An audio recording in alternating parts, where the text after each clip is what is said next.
conselhos para uma vida vitoriosa, sobre orientações bíblicas que podem e devem nos ajudar a andar em vitória. Na semana passada nós falamos sobre uma dica, um conselho: cuidado com as vozes que te cercam.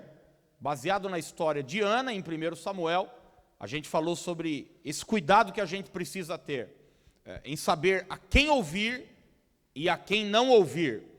E hoje à noite eu gostaria de pregar sobre um tema, um conselho, que, se aplicado, certamente será um divisor de águas na sua vida.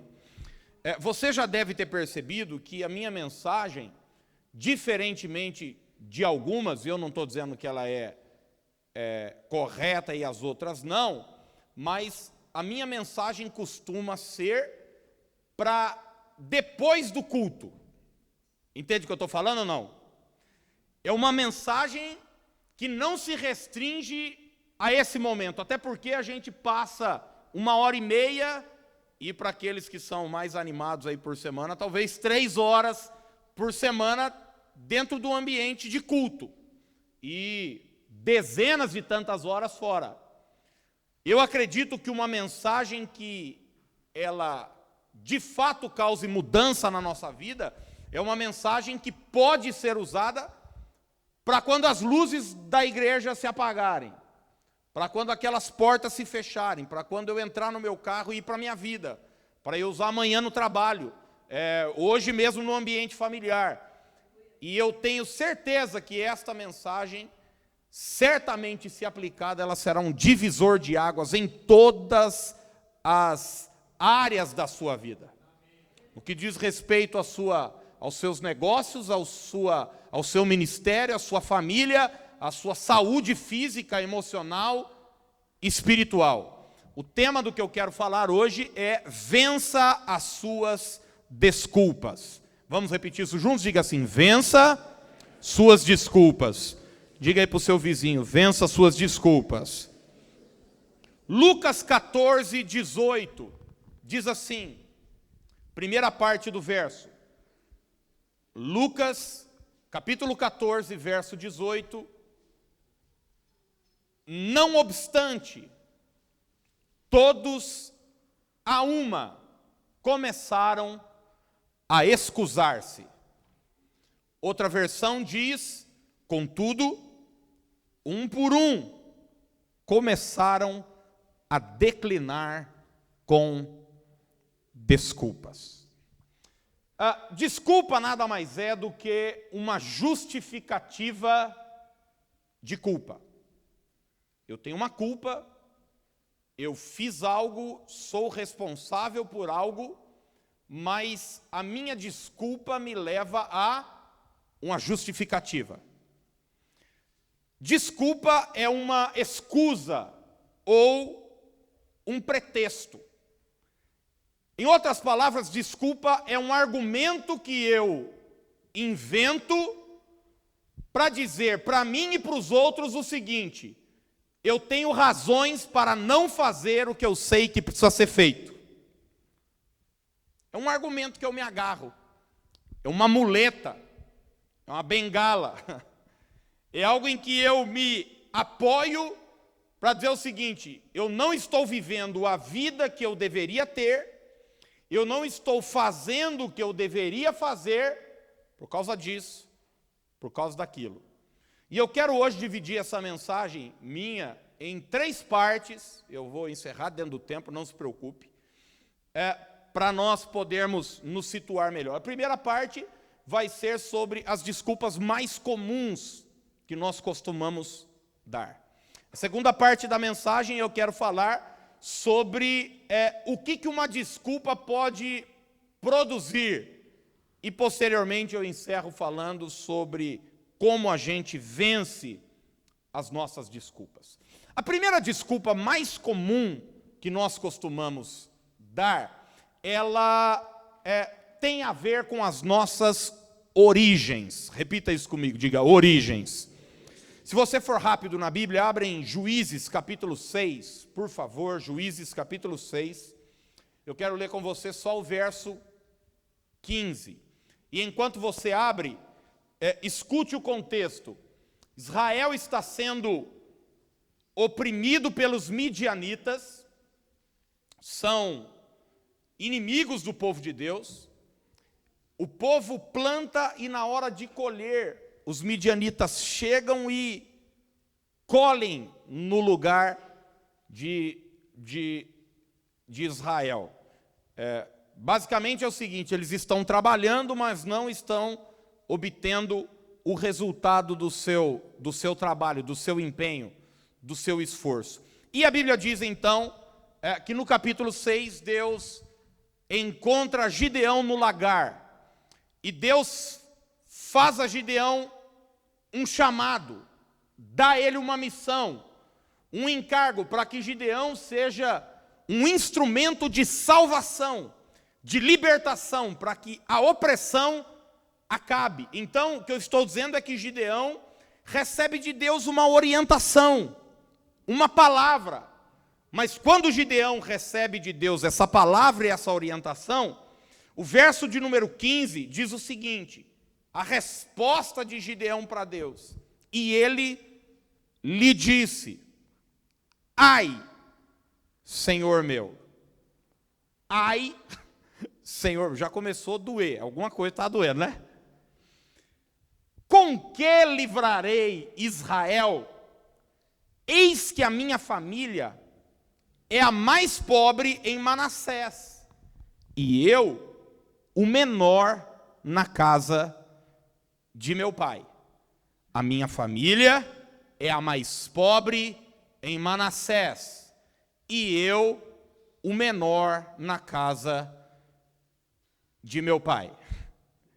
A maior carga de influência que nós recebemos na vida está ligada às nossas origens. Você sabe disso. Nada nos influencia mais do que o ambiente familiar que nós fomos criados. Nossas origens.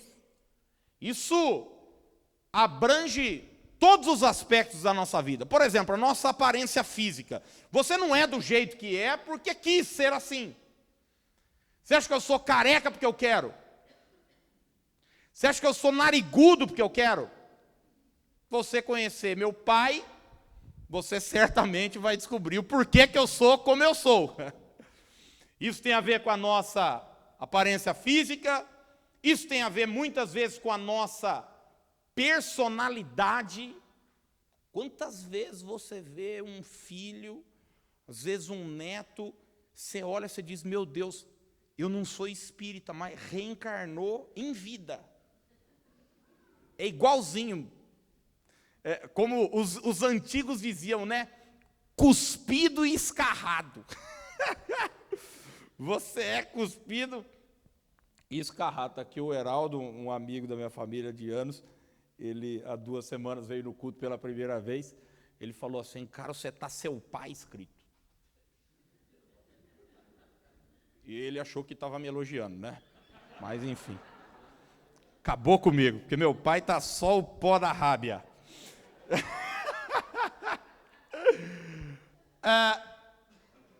A gente é fisicamente como é, nossa personalidade, nossa visão de mundo, o ambiente familiar, nossas origens nos influenciam e muito. E por essa ser a nossa maior influência, normalmente essa também é a nossa maior desculpa para dizer, eu sou desse jeito por causa da onde eu saí.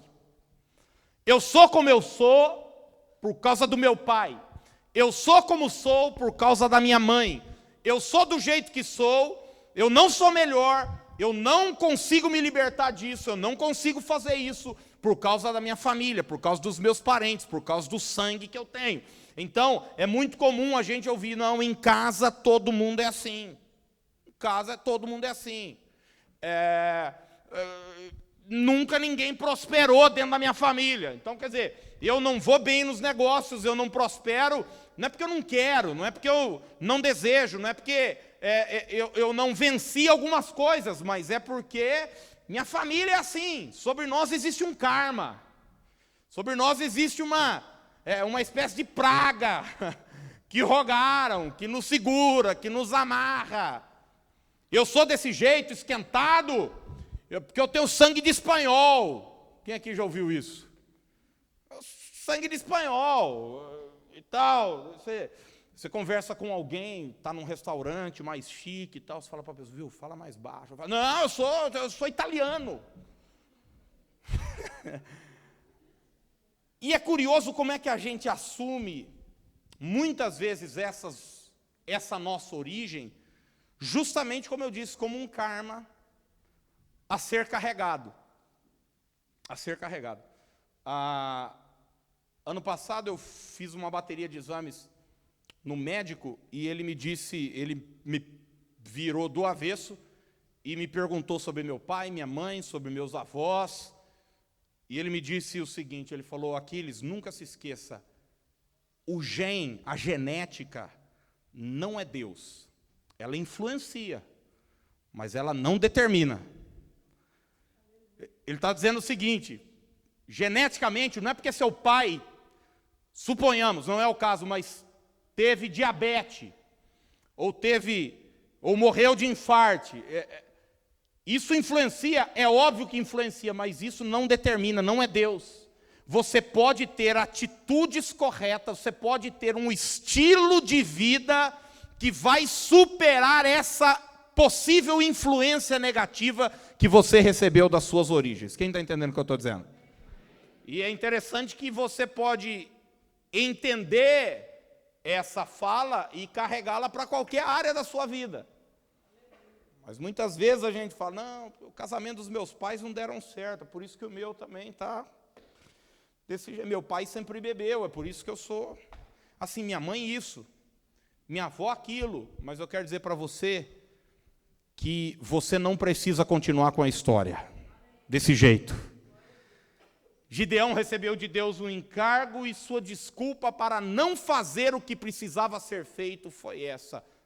A minha família, o ambiente que eu fui criado, não me deu a base ideal para eu realizar o que o Senhor me chamou para fazer. Você vai ver no transcorrer da história de Gideão que ele vence sua desculpa e a Bíblia diz que ele liberta o povo de Deus.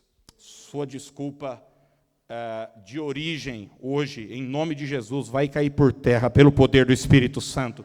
Segundo lugar, segunda desculpa que nós constantemente estamos dando, preste atenção, tem a ver com a falta de condições.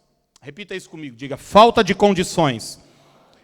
Agora eu peço que você vá para Êxodo capítulo 4, segundo livro da Bíblia, Êxodo capítulo 4, o contexto é semelhante ao contexto de Gideão, mas agora quem oprime os israelitas não são os midianitas, mas os egípcios. Os hebreus são escravos no Egito, você conhece, 430 anos, e Deus então precisa levantar um libertador. E assim como lá na frente ele levantou Gideão, e depois levantou Sansão, e depois lá no período dos reis levantou Davi, e no transcorrer da história foi levantando homens e mulheres para ser um agente de libertação. Aqui em Êxodo capítulo 4, Deus, a partir do 3, na verdade, Deus está chamando Moisés para uma missão. Deus tem para Moisés um encargo, um chamado, uma direção. E olha a resposta de Deus, de Moisés, para Deus, Êxodo 4, 10. Então, disse Moisés ao Senhor. Olha que coisa interessante, gente. Como é que ele começa? Senhor. Parece que os dois estão com alguma dor, né? Vê se isso é uma resposta para você dar para Deus. Um diz, ai meu Senhor. O outro diz, Senhor. Ele continua, eu nunca fui eloquente, nem outrora, nem depois que falaste a teu servo, pois sou pesado de boca e pesado de língua.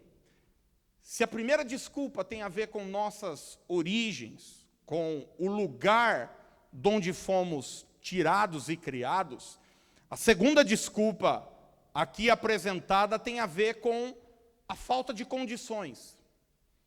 É aquela fala, aquele argumento constante quando você recebe de Deus uma palavra, quando você recebe de Deus uma direção, quando você tem um sonho, quando você sabe que precisa deixar um vício e não deixa, quando você sabe que precisa voltar a estudar e não volta, quando você sabe que precisa fazer uma atividade física e não faz, quando você sabe que precisa acertar uma questão conjugal e não conserta, quando você sabe que precisa arrumar um relacionamento que está errado, romper um relacionamento, tem a ver com as nossas faltas de condição. É aquela seguinte fala: eu não sou capaz, eu não consigo, eu já tentei e não deu, eu não reúno as condições ideais para fazer o que eu preciso. Moisés disse, eu não sou eloquente, eu não sei falar, eu sou pesado de língua. Os estudiosos dizem que Moisés era gago. Ele está dizendo para Deus o seguinte: não tem alguém melhor. Esse versículo aqui, Senhor, demorou uma meia hora, viu? Não foi rápido assim, igual a gente leu, não. Ele está dizendo, eu não tenho capacidade para isso. E quantas vezes nós nos agarramos a um argumento como esse? Eu não faço isso porque eu não consigo. Eu não sou capaz. Mas deixa eu falar uma coisa para você. Tudo que você faz hoje é porque um dia você aprendeu. Você não nasceu sabendo falar. Você não nasceu sabendo se alimentar sozinho. O processo da vida é um processo de aprendizado. Tudo que nós fazemos hoje é porque um dia nós aprendemos. Mas às vezes nos agarramos a um argumento mentiroso da falta de capacidade, da falta de condição, para não desempenharmos um papel que sabemos que deveríamos. Esse foi o mesmo argumento de Isaías no capítulo 6, quando Deus o chama para ser profeta. A Bíblia diz que no ano da morte do rei Uzias, Isaías tem uma visão celestial, ele vê o Senhor assentado em um alto e sublime trono, os anjos estão à volta de Deus, dizendo: santo, santo, santo é o Senhor dos exércitos, toda a terra está cheia da sua glória. E até aí está tudo bem, está tudo maravilhoso, até que Deus diz o seguinte: a quem enviarei? E quem há de ir por nós? Eu preciso de alguém, eu preciso de alguém para desempenhar um papel profético no meio dessa nação. E quando Isaías se vê diante de tudo isso, qual é o argumento que ele diz? Eu sou um homem de lábios impuros e habito no meio de um povo de impuros lábios.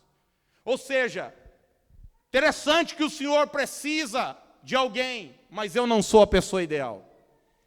Eu não tenho condições, eu não tenho capacidade, eu não reúno as qualidades, as características necessárias para fazer isso que precisa ser feito. E quantas vezes eu ouço pessoas dizer: eu não tenho estudo, eu não sou qualificado, eu não isso, eu nem sequer sei falar direito, eu sou tímido, eu sou isso. E a gente vive encaramujado e a nossa vida vai passando, vai entrando ano, saindo ano, e a nossa vida não anda porque estamos agarrados a uma desculpa de falta de condições.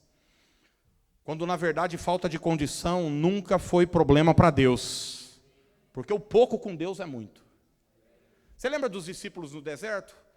Quando a multidão está ali, os discípulos falam para Jesus: ó, turma aí já está sem comer, está todo mundo com fome, é melhor não mandar eles embora. O que é que Jesus diz para os discípulos? Dai-lhes vós mesmos de comer. E os discípulos então apresentam suas desculpas. O lugar é deserto, a hora é avançada, e nós não temos dinheiro para comprar pão para toda essa gente. E o final da história você conhece: pegam lá 5 pães e 2 peixes de um menino, Jesus ora, multiplica, alimenta a multidão e ainda sobra 12 cestos cheios. Porque falta de recurso, falta de condição nunca foi problema para Deus. Com todo respeito, abrindo o coração aqui para vocês, você acha que eu, honestamente, me sinto em condições de pastorear essa igreja?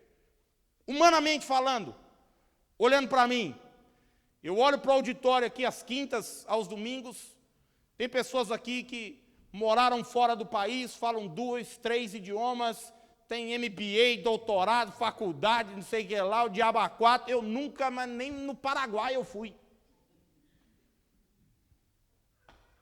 Mas, quando Deus te chama para algo, quando Deus te dá uma direção, uma palavra, nunca terá a ver com as suas condições e os teus recursos. Uma vez Paulo se sentiu inapropriado, e ele orou em relação a isso, pedindo para que Deus removesse dele um espinho na carne.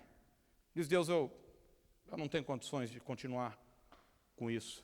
E o Senhor diz para ele em 2 Coríntios 12:9, a minha graça te basta, porque o meu poder se aperfeiçoa na sua fraqueza. O que Deus está falando não tem a ver com você, não tem a ver com seus recursos, não tem a ver com as suas condições, não tem a ver com as suas qualidades, tem a ver com o meu poder agindo através da sua vida. Então a primeira desculpa que nós precisamos vencer, a desculpa das origens. A segunda, a desculpa da falta de condições. Não tenho dinheiro, não tenho isso, não sei falar, não sei isso, não sei aquilo, e papapá, tudo isso é conversa fiada quando nós servimos a um Deus todo-poderoso. Ele é dono do ouro e da prata, Ele é Deus capaz de começar uma nova história, basta a gente se apresentar a Ele e dizer: Senhor, eis-me aqui, eis-me aqui. Terceira e mais antiga de todas as desculpas, e essa é daquelas esfarrapadíssimas, que a humanidade tem apresentado a Deus, está lá no Jardim do Éden, Gênesis capítulo 3. Abra sua Bíblia aí, Gênesis 3, e o contexto aqui você conhece. Adão tinha recebido de Deus uma direção, uma palavra, falou: pode comer qualquer fruto, mas essa árvore aí não coma. E daí você conhece a história, não é? Eles comem, e quando Deus aparece para Adão, no capítulo 3, e o repreende, verso de número 12 diz assim, 3:12. Então disse o homem: a mulher que me deste por esposa, ela me deu da árvore e eu comi. A mulher que me deste por esposa. A terceira desculpa mais comum, a qual nos agarramos para não fazer o que deveria ser feito, e justificar essa nossa ausência de atitude, é o hábito de culpar os outros. Repita isso comigo, diga: hábito de culpar os outros. É a mais antiga de todas. É não assumir a responsabilidade culpando terceiros, culpando alguém. Isso é do Jardim do Éden até o Homer Simpson, que disse o seguinte: a culpa é minha e eu coloco em quem eu quiser. Uma frase desse filósofo pós-moderno chamado Homer Simpson. É curioso que Adão, ele não só culpa Eva, mas ele coloca Deus no pacote também. Não é? Ele diz o seguinte: foi a mulher, e que fique bem claro, foi a mulher que tu me deste. É como se ele estivesse dizendo o seguinte: eu não pedi nada, foi o Senhor que inventou isso aí. Um dia eu acordei e estava essa mulher aí do meu lado. Mas ele gostou, viu? Tanto é que ele fez uns fiozinhos nela. Vai achar que ele não gostou, não. Você conhece a história. E ainda hoje, irmãos, essa filosofia continua. As pessoas, elas continuam com o hábito, com a desculpa de justificar-se culpando a terceiros. E a Deus. também. E Deus, então, Bom, o diabo eu nem vou falar, tá? Não, costa larguíssima. Só fala, não, é Satanás. Ah, perdi o emprego, pastor. Foi um levante do inferno lá na empresa. A pessoa só chega atrasada, não trabalha, é relapso. Ele diz o seguinte, Satanás se levantou com fúria. O diabo está lá quieto, só olhando, falando, cara, estou quieto. Né? Tem dessa, sim ou não? Tem dessa. Mas gente culpando a Deus. Você já ouviu, você pergunta para alguém, como é que você está? E o cara diz, tá como Deus quer. Já ouviu isso ou não? Você já ouviu alguém que está bem falar, tá como Deus quer? Quando a pessoa fala, tá como Deus quer, o que está por trás dessa frase? Minha vida está uma droga, uma porcaria, as coisas não andam, mas não tem a ver comigo. Isso é vontade de Deus. É Deus que me quer assim. Estou falando bobagem ou não? Normalmente, isso é um hábito. Isso é uma justificativa, é uma desculpa. É dizer o seguinte, minha vida está essa nhaca toda por causa de Deus. Mas a gente tem que aceitar a vontade de Deus. A gente tem que se submeter a ela. Deixa eu dizer algo a você. A Bíblia diz que a vontade de Deus é boa, agradável e perfeita. Se alguma coisa não está bom, não está agradável, não está perfeito na minha vida e na sua vida, não tem a ver com Deus. Tem a ver com a gente. Tem a ver com nossas decisões erradas. Tem a ver com nossas doenças emocionais, nossa falta de atitude, falta de postura. Enfim, tem um exemplo bíblico também muito forte que é o de Saul.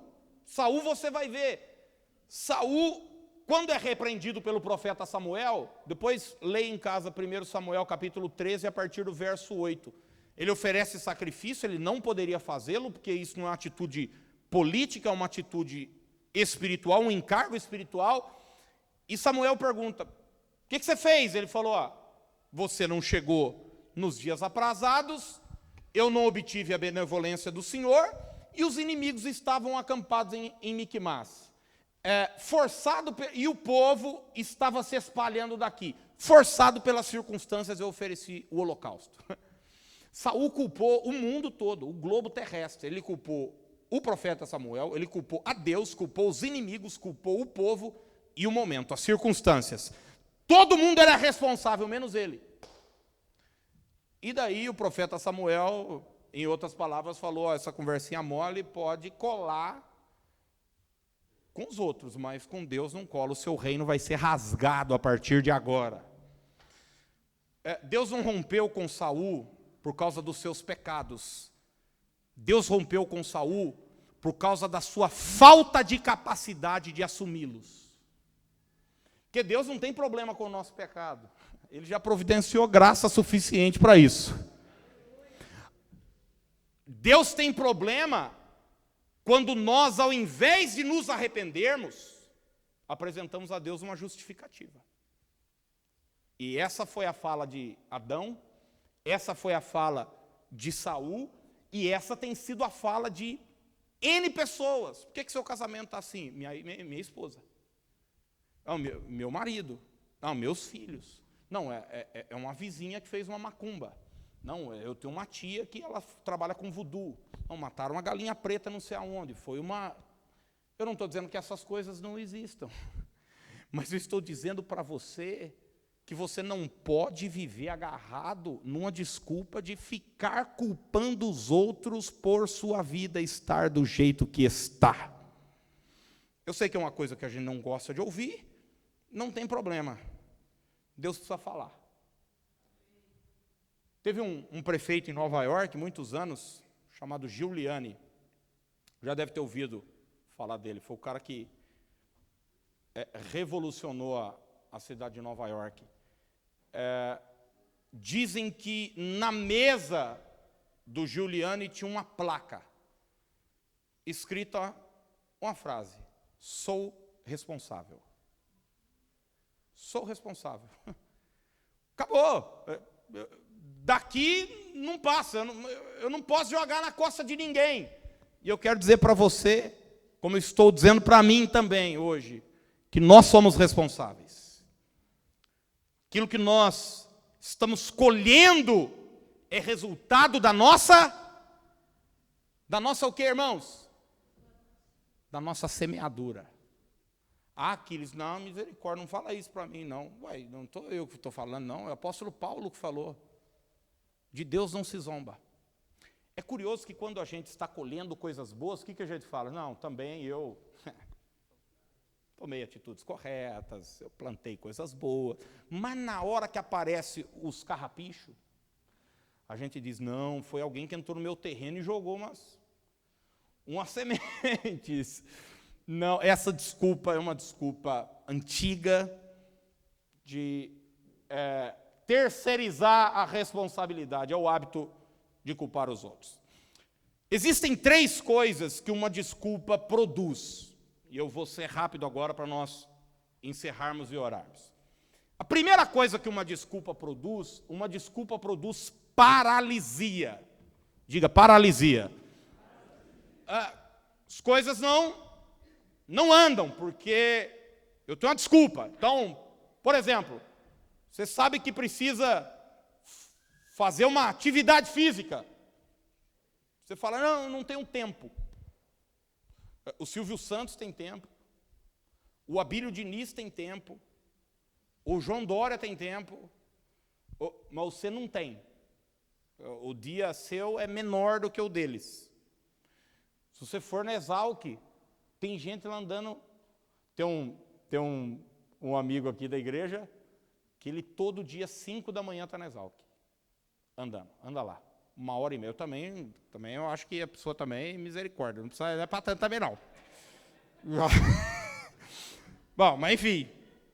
E diz que quando ele está lá andando, diz que ele vai até o restaurante lá, diz que tem um senhorzinho que já está voltando.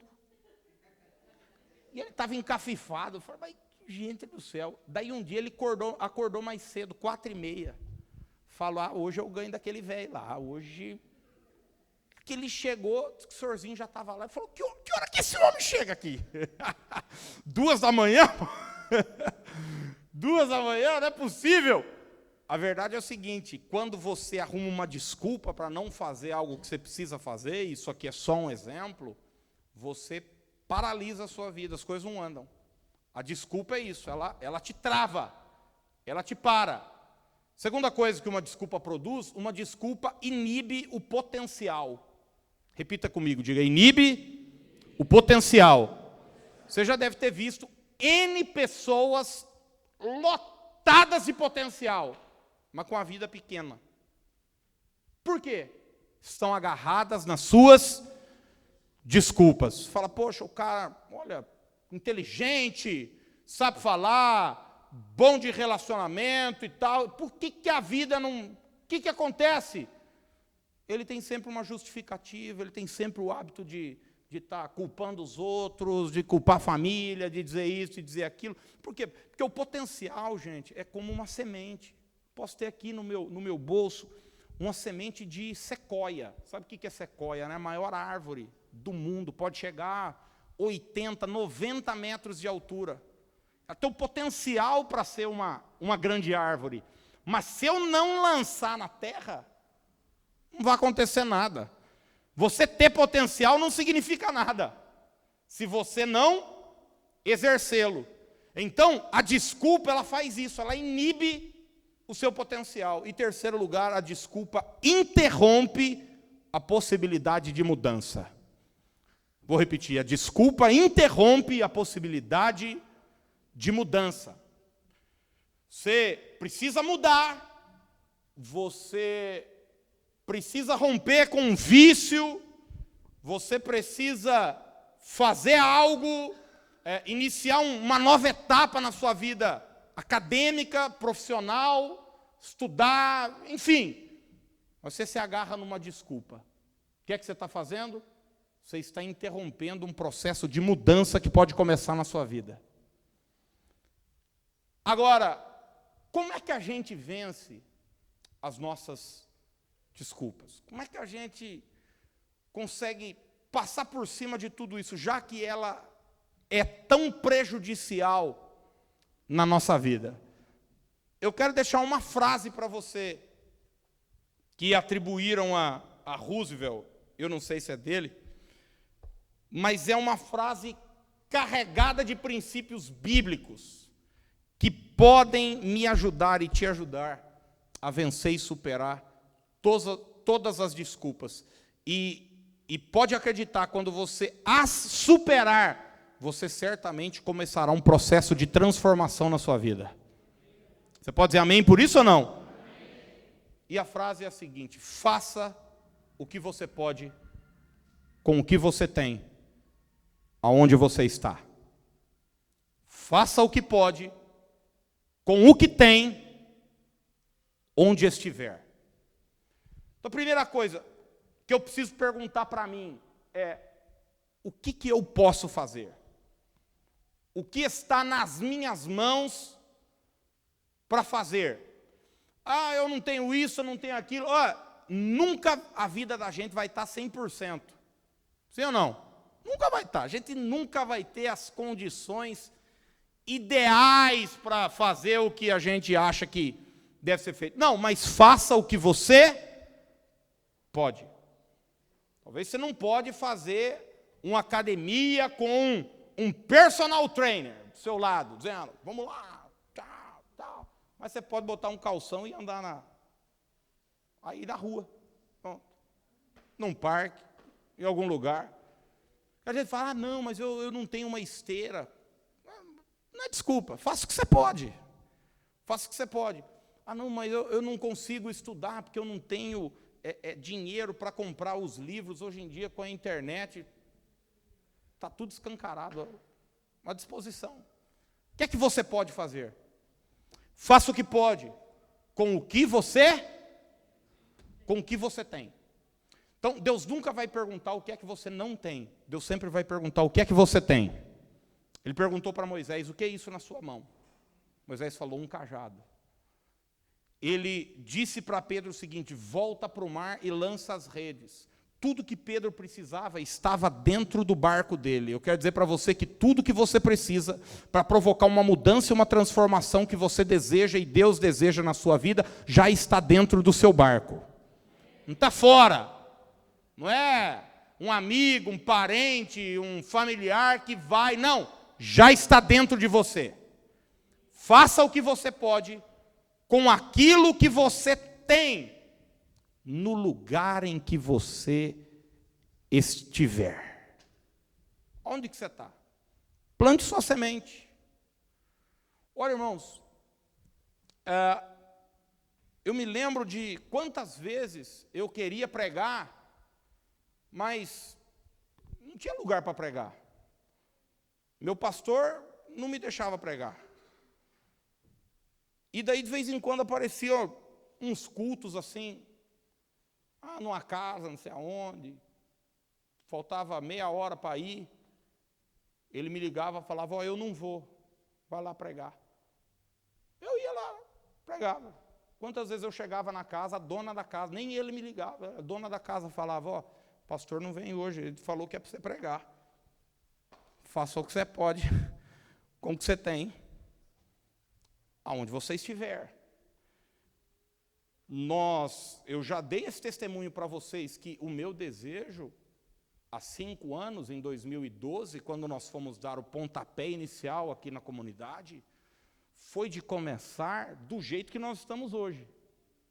Um salão, com ar, com projeção, com um pastor bom de música, com um grupo de louvor, com beck, com cadeira, com tudo, com escola dominical, com culto no meio de semana, mas era o que a gente tinha? Não. O que é que a gente tinha? Um violão que um amigo me emprestou. E R$1.000 de orçamento para pagar uma sala de hotel. Então é para isso que nós vamos. Nós vamos sem som mesmo, nós vamos sem cor. Pô, não tem projetor, mas sabe o que tem? Tem um papel que a gente escrevia as letras. Aí a Dani ia lá, digitava, a gente xerocava, e pegava e botava o papel, e a gente, ao invés de ter uma projeção bonita como essa, tem 2 projetores bonitos como esse, a gente cantava com o papel na mão. Eu acho que daqui deve ter umas meia dúzia só que lembra disso que eu estou falando, mas o papel não tinha erro de português, o papel era limpo, tem tudo isso também. Dá o seu melhor com aquilo que você tem, ainda que seja pouco. Fala, meu Deus, mas até quando isso? Quando você é fiel no pouco, Deus te coloca sobre o muito. Quando você faz o que você pode, aonde você está, com aquilo que você tem, Deus fala, não, eu posso dar mais para esse cara aí, posso dar mais para essa moça. Então, hoje talvez a sua empresa não esteja do tamanho que você gostaria, mas dê o seu melhor, do tamanho que ela está. Hoje talvez a sua família não esteja do jeito que você gostaria, mas dê o seu melhor lá, o seu ministério, enfim, aquilo que abrange a sua vida. O texto que nós lemos de Lucas capítulo 4, é um texto onde Jesus está se referindo a uma grande ceia que vai acontecer, a uma festa, a um banquete. O que Jesus está dizendo é o seguinte, é que Deus tem preparado coisas extraordinárias para nós. E muitas vezes, você quer nisso ou não? E muitas vezes o que nos impede de experimentar essas grandes coisas são nossas desculpas. São nossos pretextos, são nossas justificativas. E você termina lendo o texto de Lucas capítulo 14, sabe o que você descobre? Que o dono, o homem que preparou a festa, ficou furiosíssimo com as desculpas que as pessoas estavam arrumando. E sabe o que ele falou? Ele falou, vai aí e chama os pobres, chama os aleijados, chama cego, chama coxo, vai chamando todo mundo para a festa. E são essas pessoas que vão para a festa. Eu estava orando sobre isso, eu estava preparando a mensagem. Sabe o que Deus falou para mim? Que muitas vezes a gente vê pessoas menos preparadas do que a gente, em posições superiores do que a gente, e a gente fica bravo. Mas sabe por que eles estão lá? Porque você fica apresentando desculpa para não ir. Você tem mais potencial às vezes, você tem mais condições às vezes, você tem mais preparo às vezes, mas você está agarrado nas suas desculpas. Não, o que é que vão pensar de mim? O que é que vão falar? O que é isso? O que é aquilo? Não, em nome de Jesus. Não deixe nada impedir você, inclusive suas desculpas, de viver e experimentar a vida abundante que Deus preparou para a sua vida, em nome de Jesus. O que é que está na sua mão para fazer hoje? Eu quero que você saia daqui hoje sem muleta alguma. Sem muleta alguma. Sem muleta do tempo. Não tenho tempo. Não, eu sou assim mesmo. Você pode mudar. Minha família não sei o quê. Você pode ser melhor do que eles. Mas não sei, eu não tenho preparo. Você pode começar a se preparar já. Mas Deus tem reservado coisas extraordinárias para nós. Não deixe nada impedir você de viver o seu melhor, em nome de Jesus.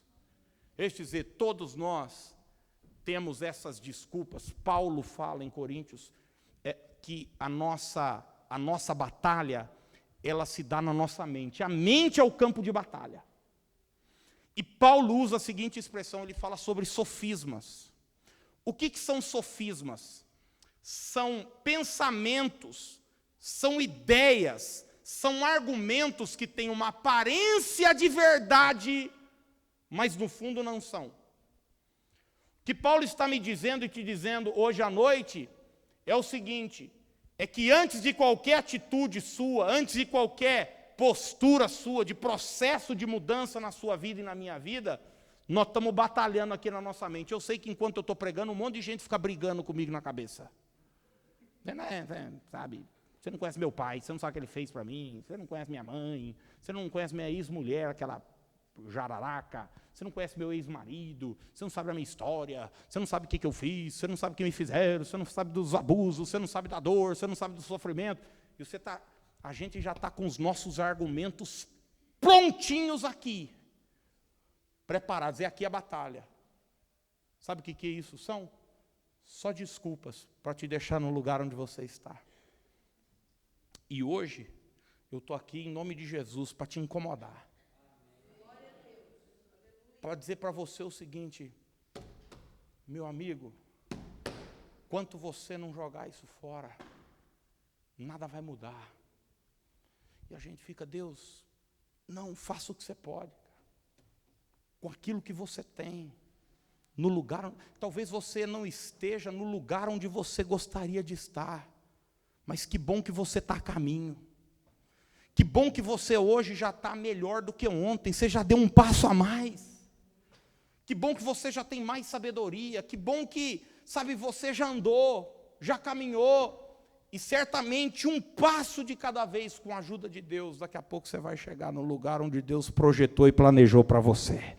Se você quer nisso, fica de pé para nós orarmos em nome de Jesus.